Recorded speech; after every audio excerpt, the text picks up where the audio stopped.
नमस्कार दोस्तों, ईडुको सीरीज में मैं सुभाष आपको फिर से स्वागत करता हूं।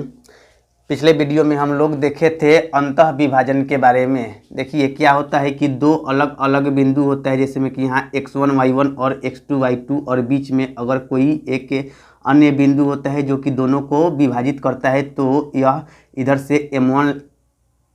लंबाई से और इधर से m2 लंबाई से विभाजित करता है। इसीलिए यह विभाजन सूत्र के नाम से जाना जाता है। और इसी विभाजन का x का मान निकालने के लिए और यहाँ y का मान निकालने के लिए जो सूत्र होता है, इसके संबंध में ही कल पढ़ाई हो चुका है और यह विभाजन सूत्र कहलाता है।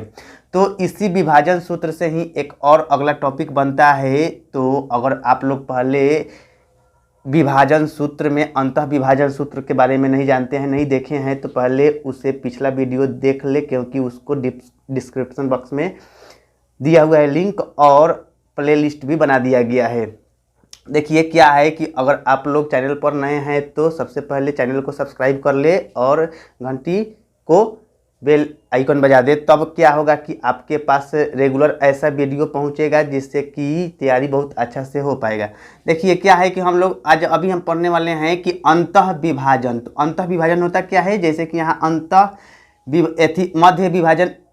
अब हम लोग पढ़ने वाले हैं। तो यहाँ अंतः विभाजन से ही रिलेटेड होता है मध्य विभाजन। देखिए क्या होता है अंतः विभाजन और मध्य विभाजन में अंतर, दोनों को ध्यान से समझना है।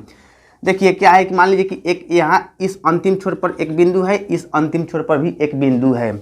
तो इस अंतिम छोर वाले बिंदु को पहला साइड में है, इसीलिए क्या होगा कि x1 और y1 से सूचित कर दिया जाता है, और यह दूसरा साइड वाला बिंदु है, इसीलिए x2 और y2 से सूचित कर दिया जाता है। तो यह अंतः विभाजन कहा जाता है कि यह जो दोनों बिंदु के बीच में होगा कोई तीसरा बिंदु, तो वह कहीं भी हो सकता है और इस तरह से कहीं भी होकर यह दोनों साइड को विभाजित करने का काम करता है। लेकिन यहाँ क्या होता है कि वह मध्य में होता है, एकदम ठीक बीचा बीची मध्य में होता है बीच में, जिससे कि इधर जितना लंबाई होगा इधर भी उतना ही सेम टू सेम होगा। तो इस आधार पर कहा जाएगा कि यानी कि इसको मध्य बिंदु को x और y से सूचित किया जाता है, और इस x और y से सूचित किया जाता है तो दोनों साइड में बराबर बराबर दूरी होता है। अर्थात यह पहला बिंदु कह सकते हैं कि a है और यह दूसरा बिंदु है b, और इसको o एक ऐसे मध्य में बिंदु होता है जो कि दोनों साइड के बराबर बराबर दो बराबर समान भागों में बांट देता है। इसीलिए इसका नाम दिया गया है मध्य विभाजन। तो मध्य विभाजन इस x का निकालने के लिए मान इसी तरह से जैसे कि अंतः विभाजन में सूत्र होता है, तो यहाँ मध्य विभाजन में भी वही सूत्र लगाया जाएगा। और यहाँ मान के चला जाएगा कि अंतः विभाजन में जैसे कि इधर के लंबाई को m1 से सूचित किया जाता था, तो इधर के लंबाई को m2 से सूचित किया जाता है। और यह मध्य विभाजन है, यानी कि इधर जितना लंबाई होगा तो इधर भी उतना ही लंबाई होगा। यानी कह सकते हैं कि इधर 1 के अनुपात में है तो इधर भी 1 के अनुपात में होगा। यानी कि कहा जा सकता है कि m1 का मान अगर 1 और m2 का भी मान 1 रख दिया जाएगा, तो यहाँ लिखा जा सकता है कि इस x का मान निकालने के लिए क्या होगा कि m1 में गुना करने से 1 से अगर इसके जगह पर 1 बैठा दिया जाएगा तो x2 हो जाएगा, और इसके जगह पर भी 1 बैठा दिया जाएगा तो x1 हो जाएगा। तो इसीलिए कहा जा सकता है कि x बराबर x1 प्लस में x2 बाटा में यहाँ m1 और m2 है, तो इधर से m1 का मान 1 हो गया है और m2 का भी मान 1 हो गया है। यानी कि m1 m2 दोनों जोड़ने से क्या हो जाता है, 1 1 मिलकर हो जाता है 2। तो इस आधार पर मध्य विभाजन के स्थिति में x का मान निकालने के लिए यह x1 और y1 को जोड़ के 2 से भाग दे दिया जाता है, तो वह मध्य विभाजन के रूप ले लेता है। और यह क्या हो जाता है, इसी तरह से यह y का मान निकालने के लिए इधर से y1 और y2 को जोड़ दिया जाएगा। यानी कि कह सकते हैं कि y1 प्लस में y2 और बाटा में सेम टू सेम, यानी कि इसी के जैसा यहाँ m1 का मान बैठाया जाएगा 1 तो y2 बन जाएगा, और यहाँ भी m2 का मान 1 बैठाया जाएगा तो y1 बन जाएगा। यानी कि y1 प्लस में y2 चाहे y2 प्लस में y1 बात एक ही होता है, यहाँ यह y1 हो जाता है और यह y2 हो जाता है। तो इसी तरह से यहाँ y का मान निकालने के लिए हम लोग कह सकते हैं y1 प्लस में y2, और यहाँ भी वही सेम टू बात यहाँ है कि m1 का मान यहाँ 1 माना गया है और m2 के लिए भी 1 माना गया है, अर्थात 1 और 1 दोनों जोड़ दिया जाएगा। तो इसके लिए भी सूत्र बन जाता है y के लिए क्या होगा,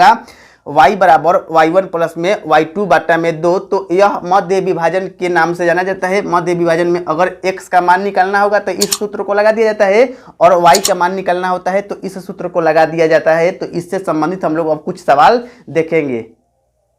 देखिए, अंतः विभाजन से संबंधित हम लोग एक सवाल बनाएंगे। यहाँ बिंदु 2 है ए और बी, तो इस दोनों बिंदु के ठीक मध्य में एक तीसरा बिंदु है जिसको सी से सूचित कर दिया जा सकता है, और इस सी वाले का x और y का मान कितना आएगा, इसी के x और y के मान पूछा जाएगा कि यानी कि बीच वाला यह मध्य विभाजन करने वाले बिंदु का निर्देशांक क्या होगा। तो यहाँ x का मान निकालने के लिए जब यह मध्य विभाजन कर रहा है यानी कि इधर से जितना लंबाई होगा तो इधर से भी उतना ही लंबाई होगा, यानी कि यह मध्य विभाजन का काम कर रहा है। तो x का मान निकालने के लिए हो जाता है सूत्र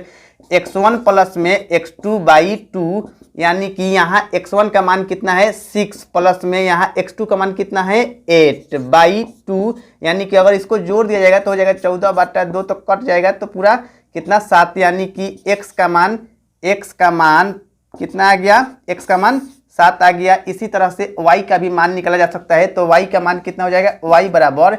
सेम टू सेम ऐसे ही सूत्र लग जाता है y1 प्लस में y2/2, यानी कि यहाँ y1 का मान कितना है, y1 का मान यहाँ 1 है, तो 1 और प्लस में y2 का मान कितना है 9, तो यह जोड़ दिया जाएगा बाई 2, तब यह 10 हो जाएगा और बटा में 2, यानी कि कट के कितना हो जाएगा, y का मान फाइनल कह सकते हैं कि 5 आया। तो इस आधार पर हम लोग इस तरह से कह सकते हैं, अतः वह क्या है, मध्य में बिंदु है, अतः वह मध्य बिंदु जिसे x और y से सूचित किया जाता है, में x का तो मान कितना आया 7 और y का मान कितना आया 5। अगर वीडियो पसंद आता हो तो आप कृपया इसे शेयर जरूर करें। देखिए, पिछले कल के क्लास में हम लोग उदाहरण 9 तक ले क्वेश्चन को कवर किए थे, क्योंकि उदाहरण 9 तक ले विभाजन सूत्र से आधारित सवाल था। आज हम लोग देखेंगे उदाहरण 10 को। तो देखिए, सबसे पहले उदाहरण 10 में क्या कह रहा है इसको समझना है, ध्यान दीजिएगा। बोल रहा है यदि बिंदु ए बी सी और डी, यह 4 गो अलग अलग बिंदु दिया हुआ है, एक समांतर चतुर्भुज के शीर्ष इसी क्रम में हो, यानी कि समांतर चतुर्भुज, सबसे पहले आप लोगों को दिमाग में यह बात चलना चाहिए कि समांतर चतुर्भुज का चित्र होता कैसा है, जब यह आयत के आकृति को एक तरह से कहा जा सकता है कि जब चिपटा हुआ रूप हो जाता है बर्फीला आकार में, तो इसी को समांतर चतुर्भुज के नाम से जाना जाता है। तो यहाँ ए बी सी और डी, यह 4 गो लगातार क्रम में दे रहा है मान। तो ए का मान दे रहा है कितना 6 1, उसके बाद बी में कितना दे रहा है 8 2, और सी में दे रहा है 9 4। इसी तरह से डी में दिया हुआ है यह पी और 3। तो आगे क्या बोल रहा है, इसी क्रम में हो तो p का मान ज्ञात कीजिए, यानी कि वहां p के जगह पर मान क्या आना चाहिए, इसी p के मान को ज्ञात करना है। तो देखिए क्या होगा, यह बात ध्यान से समझना है कि अगर हम लोग इस समांतर चतुर्भुज में इस तरह से एक यह विकर्ण हो जाता है और एक इस तरह से इसको भी विकर्ण खींचा जा सकता है, तो बीच में कोई एक ऐसा बिंदु आएगा जिस बिंदु से क्या होता है कि इधर का जो लंबाई आएगा तो इधर का भी लंबाई सेम टू सेम होता है। और इसी तरह से कह सकते हैं कि इस विकर्ण में भी यह दोनों को इधर वाला जितना लंबाई आएगा इधर वाला भी उतना ही लंबाई आएगा, यानी कह सकते हैं कि दोनों विकर्ण एक दूसरे को जहां काटान करता है तो यह विकर्ण से यह विकर्ण 2 बराबर बराबर भाग में बंट जाता है, और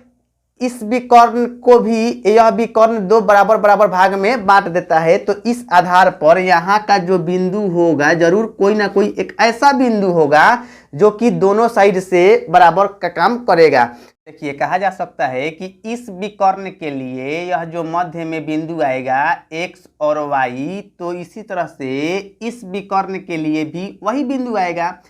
यानी कि इसके अनुसार भी x y का मान वही चीज आएगा जितना कि इस विकर्ण के अनुसार आएगा। तो इसके अनुसार अगर x का भी मान निकाला जा सकता है और चाहिएगा तो y का भी मान निकाला जा सकता है। तो इसके अनुसार भी x का मान ज्ञात किया जा सकता है और y का भी मान ज्ञात किया जा सकता है।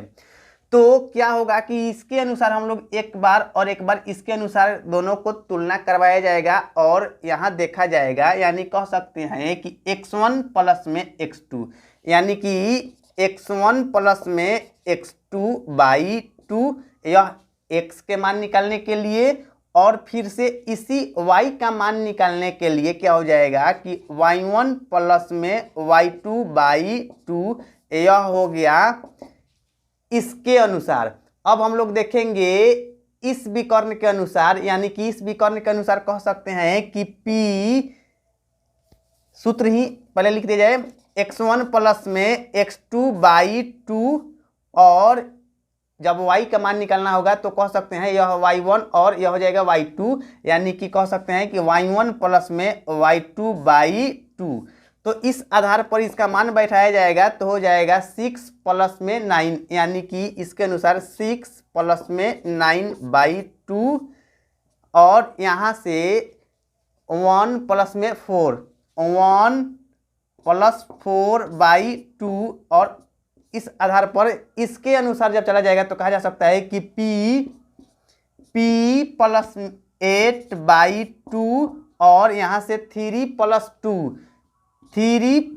2 बाई 2। तो देखिए क्या हो जाता है, यह दोनों जुट जाएगा तो हो जाएगा 15/2, और यहाँ भी हो जाएगा 5/2, बराबर यह हो जाएगा P प्लस में 8 बाई 2, और y का मान कितना है 3 2 5/2। तो इस आधार पर यह और यह जब दोनों आपस में, तो y तो दोनों बराबर हो गया, तो इस आधार पर कह सकते हैं कि x वाला भी मान दोनों तो आपस में बराबर होना चाहिए। तो इसी को एक बार बराबर करके देख लिया जाए। देखिए 15/2 बराबर यहाँ P प्लस में 8 बाई 2, क्या होगा कि दोनों में बाटा में 2 2 है तो यहाँ ही कटाया जा सकता है, तो यहाँ कट जाएगा 2 2, तो हो जाएगा यह 15, और यह जो 8 इधर प्लस में है तो इधर आएगा तो माइनस में 8 हो जाएगा, बराबर में P। इस तरह से कहा जा सकता है कि यह P का मान कितना हो जाएगा, P का मान हो जाएगा 15 में से जब 8 घट जाएगा यानी कि 7। तो यहाँ यह मध्य बिंदु जो यह दोनों को तुलना करवाया गया है x और y को, तो इसी आधार पर हम लोगों को P का मान ज्ञात करना था, जो कि इतना आ गया। देखिए अब हम लोग देखेंगे प्रश्नावली 7.2 के क्वेश्चन नंबर 1। क्या बोल रहा है, उस बिंदु के निर्देशांक ज्ञात कीजिए जो बिंदु इतना और इतना को मिलाने वाले रेखाखंड को 2:3 के अनुपात में विभाजित करता है। यानी कि कहिए तो दो अलग अलग बिंदु दिया हुआ है, यहाँ कह सकते हैं कि यह बिंदु A है और यह बिंदु B है। तो इस दोनों बिंदु में से इसके लिए माइनस में 1 और 7, और यह दूसरा बिंदु के लिए 4 और माइनस में 3 दिया हुआ है, और यह बीच में एक ऐसा बिंदु है जो कि इसको 2 बराबर, यहाँ से इधर से 2 और इधर से 3 अनुपात में इसको बांट दे रहा है। यानी कि कहा जा सकता है कि m1 का मान 2 दिया हुआ है और m2 का मान 3 दिया हुआ है, और बीच के यह निर्देशांक बिंदु को निकालना है। तो इसके आधार पर हम लोग उस निर्देशांक बिंदु को ज्ञात करने के लिए जो कल अंतः विभाजन सूत्र को बताया गया था उसी पर आधारित यह सवाल है। यानी कि इसमें क्या होता है कि अंतः विभाजन के लिए एक बार फिर से इधर थोड़ा सा देख लेना है,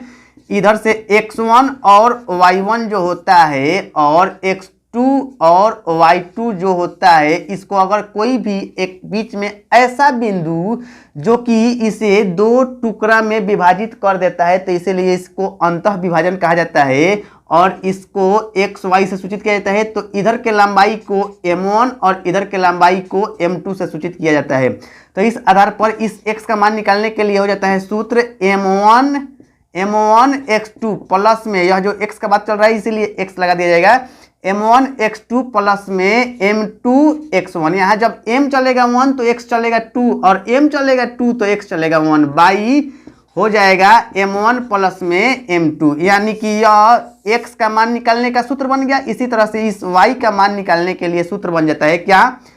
m1 y2 प्लस में m2 y1 by m1 plus में m2, यानी कि इस तरह से दोनों सूत्र को लगाकर हम लोग x और y के रिलेशन को दर्शाते हैं और यहाँ इसी के आधार पर x का और y का मान निर्देशांक बिंदु को ज्ञात करना है। तो यहाँ x का मान निकालने के लिए वही सूत्र जब लगा दिया जाएगा, यानी कि क्या हो जाएगा, सूत्र बन जाता है m1 x2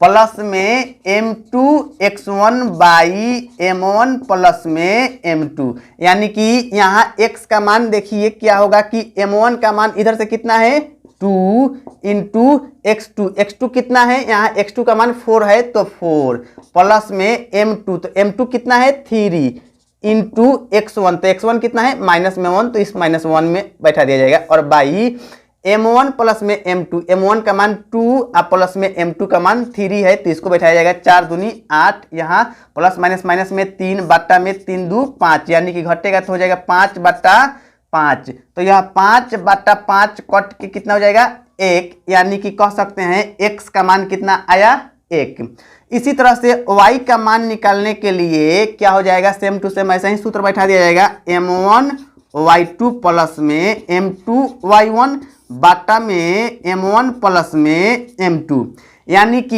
यहाँ m1 का मान फिर बैठाया जाएगा तो m1 का मान कितना है 2 इंटू y2 का मान कितना है माइनस में 3, तो यह माइनस में 3 प्लस में m2, तो m2 का मान कितना है यहाँ 3 इंटू y1 का मान यहाँ कितना है 7, तो इसको 7 बैठा दिया जाएगा और बाटा में m1 प्लस में m2, यानी कि m1 का मान 2 और m2 का मान 3, तब इसको भी बैठा दिया जाएगा 2 प्लस में 3, यह हो जाएगा प्लस माइनस माइनस में 3 दूनी 6 और यहाँ प्लस प्लस दोनों में प्लस में रह जाएगा 7 की 21 बाटा में 5, यानी कि माइनस में 6 और प्लस में 21, यह कितना हो जाएगा 15 बाटा में 5, यह कट के हो जाएगा 3। तब लास्ट में कहा जा सकता है कि अतः वह बिंदु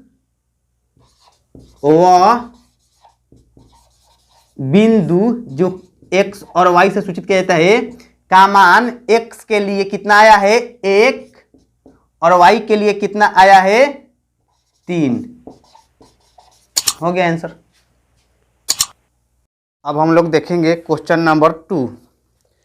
देखिए क्वेश्चन नंबर 2 में क्या है, बिंदुओं 4 -1 और -2 -3 को जोड़ने वाले रेखाखंड को समत्रिभाजित करने वाले बिंदुओं के निर्देशांक ज्ञात कीजिए। यानी कि कोई दो ऐसा बिंदु दिया हुआ है, मान के चलिए कि एक बिंदु यहाँ है और एक दूसरा बिंदु यहाँ है, तो इसको हम लोग A और इसको B मान लेंगे और इसका निर्देशांक बिंदु दिया हुआ है कितना 4 माइनस में 1 और इसका दिया हुआ है -2 और माइनस में 3, जो कि इस रेखाखंड को समत्रिभाजित करने के लिए बोल रहा है। तो समत्रिभाजित मतलब सम मतलब देखिए समत्रिभाजित बोल रहा है, तो यहाँ समत्रिभाजित का अर्थ क्या होगा यहाँ समझना है। सम मतलब समान समान, त्रि मतलब 3, अभाजित यानी कि भाग उसको 3 समान समान भाग में टुकड़ा में उसको बांट देना है, तभी तो इसको नाम दिया जाएगा समत्रिभाजित। तो इसको हम लोग 3 समान समान टुकड़ा में बांटने के लिए दो कोई भी बिंदु बीच में रहेगा, जिससे कि 1 2 3 टुकड़ा में इस तरह से बांट जाएगा और वह जो भी 3 टुकड़ा में समत्रिभाजित हो गया, तो इस समत्रिभाजित होने के लिए मान कर चलिए कि बिंदु इसको हम लोग C और इसको D कह देंगे, तो इसका मान x और y कुछ ना कुछ तो निर्देशांक बिंदु होना चाहिए और इसका भी x और y कुछ ना कुछ निर्देशांक बिंदु होना चाहिए। तो यह जो दोनों बिंदु आने वाला है इसी का निर्देशांक बिंदु पूछ रहा है। तो यहाँ से बिंदु C के लिए ध्यान देना है, अगर बिंदु C का बात चलाया जाएगा तो इधर से एक हिस्सा और इधर से 2 हिस्सा, यानी कि m1 का मान इसके लिए 1 हो जाएगा और m2 का मान 2 हो जाएगा। इसी तरह से बिंदु D के लिए बात कहा जाए तो इधर से m1 का मान 2 हो जाएगा और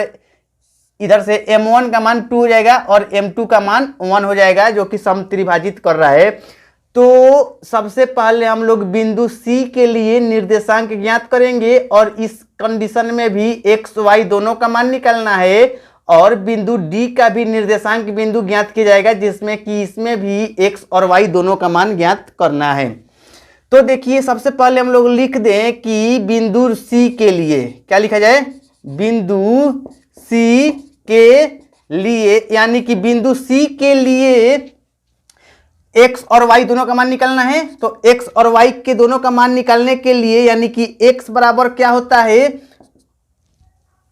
विभाजन का सूत्र होता है m1 x2 प्लस में m2 x1 बाटा m1 प्लस में m2। यानी कि बिंदु C का बात चल रहा है और इसका x का मान निकालना है। तो इस स्थिति में m1 का मान 1 है, 1 इंटू x2 का मान कितना है, माइनस में 2 है, तो इसका मान माइनस में 2 रख दिया जाए, प्लस में m2, इस स्थिति में m2 का मान 2 है, तो 2 इंटू x1 का मान कितना है, 4, तो इसको मान बैठाया जाएगा बाटा में। यहाँ m1 का मान 1 और इस स्थिति में m2 का मान तो 2 है, जो कि 1 प्लस 2 बैठाया जाएगा, तो यहाँ हो जाएगा -2 और यहाँ 8/3, और यानी कि इसका कितना मान हो जाएगा 6/3 कट के x का मान फाइनल कहा जाएगा कि x का मान कितना आ गया, 2 आ गया। अब इसी तरह से y का मान निकाला जाएगा, और किसके लिए, बिंदु अभी हम लोग C के लिए ही चल रहे हैं, तो y बराबर वही सूत्र लगा दिया जाएगा। क्या हो जाएगा, y बराबर m1 y2 प्लस में m2 y1 बाटा m1 प्लस में m2, और यहाँ m1 का मान 1 बैठाया जाएगा इंटू m2 का मान कितना है, माइनस में 3 है, तो माइनस में 3 बैठाया जाएगा, प्लस में m2 का मान कितना है 2 इंटू y1 का मान कितना है, माइनस में 1, तो माइनस में 1 बाटा यहाँ m1 का मान 1 और m2 का मान 2 है, जो कि बैठाया जाएगा। तो देखिए कितना हो जाएगा, माइनस में 3 और यहाँ भी प्लस माइनस माइनस में 2 बाटा में कितना हो जाएगा, 2 1 3, यानी कि माइनस में 5 बाटा में 3, जो कि यह y का मान आ गया। तो इस आधार पर बिंदु C के लिए x का और y दोनों का मान तो निकल गया। अब हम लोग बिंदु D के लिए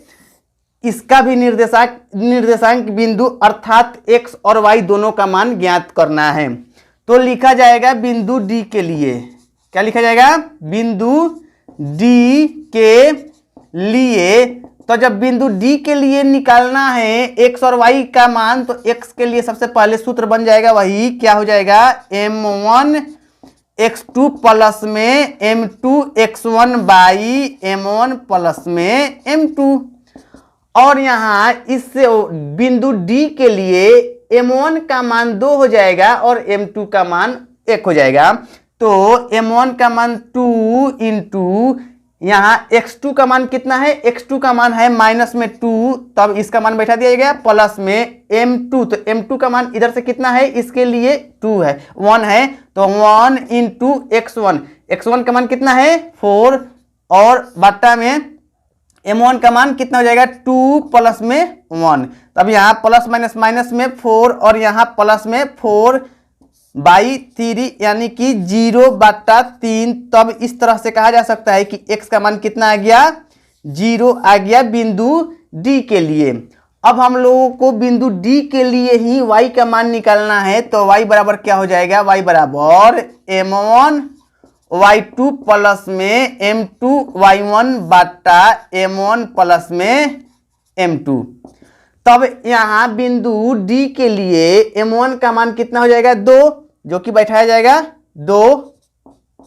और y2 का मान बैठाना है, तो y2 का मान कितना है माइनस में 3, तो माइनस में 3 बैठा दिया गया, प्लस में m2 का मान यहाँ कितना हो जाएगा 1 इंटू y1 का मान कितना है माइनस में 1, जो कि इसको भी बैठाया गया, बाटा में m1 प्लस में m2, तो m1 का मान 2 और m2 का मान 1, तो 2 प्लस में 1, और यहाँ 3 दूनी 6, प्लस माइनस माइनस में 6 हो जाएगा, और यहाँ भी प्लस माइनस माइनस में 1, बाटा में 2 1 3, यानी कि कहा जाएगा कि माइनस में 7/3 जो कि यह y का मान आ गया। तो इस तरह से बिंदु C के लिए भी x और y दोनों का मान आ गया और बिंदु D के लिए भी x और y दोनों का मान आ गया। तो अंत में हम लोग लिख सकते हैं स्पष्ट रूप से कहा जाएगा अतः बिंदु C का निर्देशांक जो कि x और y से सूचित किया जाता है, तो कितना आ गया, इसके लिए x का मान 2 और y का मान कितना है माइनस में 5/3 और बिंदु D का निर्देशांक x और y जो कि इसके लिए x का मान कितना है 0 और y का मान कितना है माइनस में 7/3। अब हम लोग देखेंगे क्वेश्चन नंबर 3। देखिए क्या है, आपके स्कूल में खेल कूद क्रियाकलाप आयोजित करने के लिए एक आयताकार मैदान ABCD में यहां आकृति दिया हुआ है ABCD में चूने से परस्पर 1 मीटर की दूरी पर पंक्तियां बनाई गई है, यानी कि दौड़ने के लिए इस तरह से लाइन बनाई गई है। AD के अनुदिश, यानी कि यह जो AD है तो इसी के लिए बोल रहा है AD के अनुदिश परस्पर 1 मीटर की दूरी पर 100 गमले रखे गए हैं, यानी कि 1 मीटर 1 मीटर इस तरह से कर करके 1-1 मीटर की दूरी पर 100 गमला रखा हुआ है,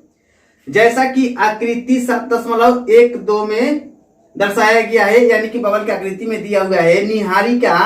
दूसरी पंक्ति में, यानी कि यह दूसरी पंक्ति में क्या बोल रहा है, निहारिका दूसरी पंक्ति में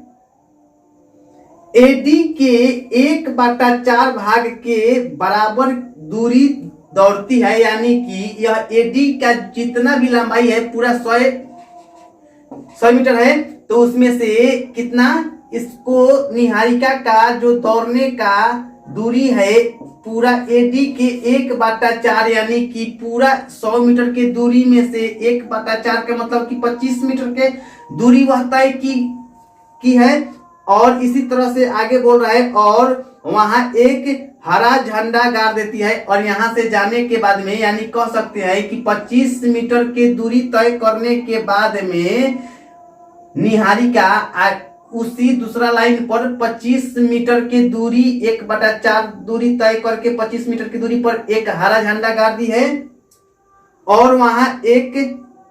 हरा झंडा गाड़ दी है। उसी तरह से आगे बोल रहा है प्रीत 8वीं पंक्ति में, यानी कि प्रीत 8वीं पंक्ति में यह रेस लगाता है, तो AD के 1/5 भाग के बराबर की दूरी दौड़ती है और वहां एक लाल झंडा गाड़ देती है, यानी कि यह 8वीं लाइन पर प्रीत का दौड़ हो रहा है और इस लाइन पर यह पूरे AD के 100 मीटर की लंबाई में यह 1/5वां भाग इसका दौड़ पूरा हो रहा है, यानी कि पूरा 100 मीटर की लंबाई में 5वां हिस्सा यानी कि 20 मीटर की लंबाई इसका दौड़ हो रहा है, और इसको 4 हिस्सा में से एक हिस्सा यानी कि 25 मीटर की लंबाई का दौड़ हो रहा है। तो यह दोनों का एक तरह से कहा जा सकता है कि इसके लिए निहारिका के लिए निर्देशांक बिंदु x का मान 2 हो जाएगा और y का मान यह पूरे 4 हिस्सा में से एक हिस्सा यानी कि 25 हो जाएगा। 100 में से 4 हिस्सा में से एक हिस्सा 25 हो गया। और इसी तरह से यह प्रीत के लिए 8वां लाइन पर इसका दौड़ चल रहा है, तो यह x का मान 8 आ गया और y का मान पूरा 5वां हिस्सा में से एक हिस्सा यानी कि पूरा 100 में से 5 हिस्सा में से एक हिस्सा 20 मीटर आएगा, तो x का मान इस तरह से 8 आया और y का मान इस तरह से 20 आया। तो आगे क्या बोल रहा है ध्यान देना है। आगे दोनों झंडों के बीच की दूरी क्या है, यानी कि यह हरा झंडा निहारिका के द्वारा यहाँ गाड़ा हुआ है और प्रीत के द्वारा यहाँ लाल झंडा गाड़ा हुआ है। तो सबसे पहले इस दोनों के बीच की दूरी क्या होगा, यानी कि कह सकते हैं कि इसको हम लोग कुछ नाम दे देंगे A और इसको भी कुछ नाम दे दीजिए, मान लीजिए कि B, और इसका नाम दे सकते हैं O। तो यहाँ कह रहा है दोनों झंडा यानी कि A से लेके B तक लेके बीच के वह दूरी क्या है, और इसी में क्वेश्चन बोल रहा है यदि रश्मि को एक नीला झंडा इन दोनों झंडों को मिलाने वाले रेखाखंड पर ठीक आधी दूरी यानी कि ठीक बीच में गाड़ना हो तो उसे अपना झंडा कहाँ गाड़ना चाहिए। यानी कि इस दोनों छोर से कोई बीच में एक ऐसा स्थान जो कि रश्मि को नीला झंडा गाड़ने के लिए वह ठीक बीच में कौन सा स्थान निर्देशांक बिंदु होना चाहिए जिससे कि उस जगह पर वह अपने नीले झंडा को गाड़ सके। तो सबसे पहले एक नंबर काम कि हम लोगों को यह दोनों के बीच के दूरी को ज्ञात करना है और दूसरा नंबर यह बताना है कि बीच में वैसा बिंदु जो कि नीला झंडा गाड़ने के लिए रश्मि का स्थान क्या होना चाहिए। तो डी का मान निकालने के लिए यानी कि ए बी के बीच के दूरी को निकालने के लिए दूरी सूत्र लगा दिया जाएगा। x1 माइनस में x2 के होल स्क्वायर प्लस में y1 माइनस में y2 के होल स्क्वायर बराबर इस तरह से x1 माइनस x2 यानी कह सकते हैं x1 का मान कितना है 2 है और x2 का मान कितना है 8 है। तो लिखा जाएगा 2 माइनस 8 के होल स्क्वायर प्लस में y1 माइनस y2 यानी कि यहाँ 25 है और यहाँ 20 है। y1 का मान 25 हो गया और y2 का मान 20 है। तो इस तरह से कहा जाएगा कि 25 माइनस 20 के होल स्क्वायर। अब यहाँ इसका मान कितना हो जाएगा माइनस में 6 के स्क्वायर प्लस में यहाँ 5 के स्क्वायर तो माइनस 6 माइनस माइनस प्लस में 36 हो जाएगा और यहाँ 25 यानी कि इसको जब जोड़ दिया जाएगा तो 6 5 11 हर्षिन 1 और 3 2 5 1 हर्षिन मिला के 6 यानी कहा जाएगा कि रूट 61 या ए से लेके बी के बीच के दूरी का मान आया। अब हम लोगों को यहाँ इसके लिए ठीक मध्य बिंदु पर नीला झंडा गाड़ना है रश्मि के द्वारा तो उसका मान निकालना है। अर्थात कहा जा सकता है कि यह बिंदु ए से लेके बी के बीच एकदम मध्य बिंदु का काम कर रहा है। तो मध्य बिंदु के लिए मध्य विभाजन का जो सूत्र लगता है जो कि उसी को सूत्र को लगा दिया जाएगा। यानी कि x का मान निकालने के लिए x1 प्लस में x2 बाई 2 यहाँ x1 का मान कितना है 2 और x2 का मान कितना है 8 तो बैठाया जाएगा 2 प्लस 8 बाई 2 यानी कि 10 बाई 2 कट हो गया 5। तो इस आधार पर कह सकते हैं कि x का मान कितना आया 5 आया तो y का भी मान निकाला जा सकता है। y बराबर कितना हो जाएगा y1 प्लस में y2 बाई 2। यहाँ क्या है कि y1 का मान 25 है और y2 का मान 20 है तो इसको मान बैठा दिया जाएगा 25 और प्लस में 20 बटा में 2 यानी कि दोनों जुट जाएगा तो कितना हो जाएगा 45 बटा 2 और यह कट के यानी कि कह सकते हैं कि 22.5 मीटर। तब इस तरह से कहा जा सकता है कि x का मान कितना आया x का मान 5 आया और y का मान कितना आया 22.5 या इसी को 45 बटा 2 बटा में कह सकते हैं तो 22 बटा 5। तो कहा जा सकता है कि वह कौन सा लाइन पर रश्मि दौड़ रही है 5वीं लाइन पर और उसके x का मान यानी कि क्या आ गया 5 और y का मान कितना आ गया 22.5 मीटर। तब कहा जाएगा अतः रश्मि अपने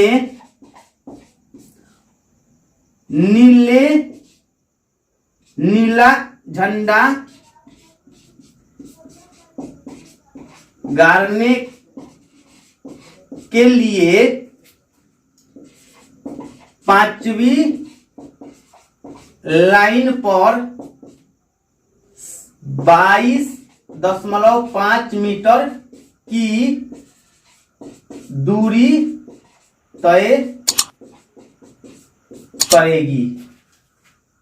अब हम लोग देखेंगे क्वेश्चन 4 बोल रहा है कि बिंदुओं -3, 10 और 6 -8 को जोड़ने वाले रेखाखंड को बिंदुओं इतना किस अनुपात में विभाजित करता है। यानी कि कोई दो बिंदु दिया हुआ है, एक बिंदु यहाँ और एक बिंदु यहाँ, तो इसका मान दे रहा है -3 और 10 और यह दूसरा का मान दे रहा है 6 -8 और बीच में कोई एक ऐसा बिंदु दे रहा है जिसका मान कितना है -1 और 6। तो बोल रहा है कि बिंदुओं इतना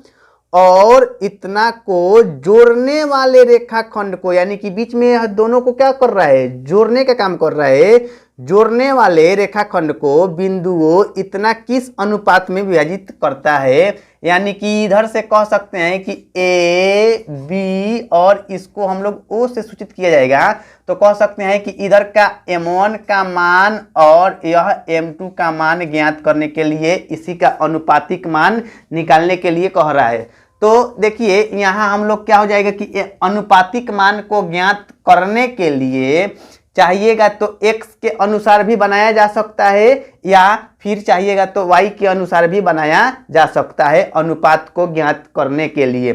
तो यहाँ हम लोग x के अनुसार ही बनाएंगे, तो x बराबर दूरी सूत्र में अंतः विभाजन सूत्र में क्या हो जाता है, अंतः विभाजन सूत्र में x का मान बराबर m1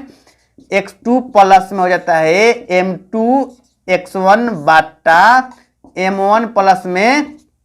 m2। तब यहाँ x का मान कितना दिया हुआ है, माइनस में 1 है, तो माइनस में 1 बराबर इसके अनुसार m1 का मान निकालना है, तो m1 को तो m1 रहने दिया जाए और x2 का मान यहाँ 6 दिया हुआ है, 6 प्लस में m2 का मान इधर से निकालना है, तो कह सकते हैं कि m2 इंटू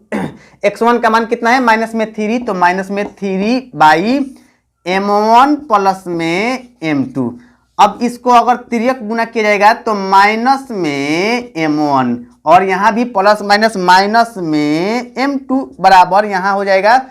6m1 और यहाँ भी प्लस माइनस माइनस में 3m2। अब क्या होगा कि m1 को एक साइड और m2 को एक साइड कर दिया जाएगा, तो इस तरह से अनुपातिक मान ज्ञात हो जाएगा। माइनस में m1, यह जो प्लस में 6m1 है तो इधर आएगा तो माइनस में 6m1 हो जाएगा, बराबर इधर से माइनस में 3m2 और यह m2 का मान इधर जो माइनस में है तो उधर जाएगा तो प्लस में हो जाएगा, यानी कि प्लस में m2 कह सकते हैं, बराबर इसका मान हो जाएगा कि माइनस में 1, यानी कि यहाँ कुछ नहीं है तो 1 कहिए, तो एक m1 और यहाँ 6 दोनों के दोनं माइनस में है, तो यह मिल के माइनस में 7m1 और बाटा में यह कितना हो जाएगा, माइनस में 2m2। तो यहाँ कहा जा सकता है कि यह m1 और बाटा में हो जाएगा m2 बराबर यह माइनस में 2 और यह जो 7 इधर गुना में है तो आ जाएगा भाग में, यानी कि माइनस माइनस कट के हो जाएगा 2/7, अर्थात कहा जाएगा यहाँ m1 अनुपात m2 का मान कितना आया है, 2:7।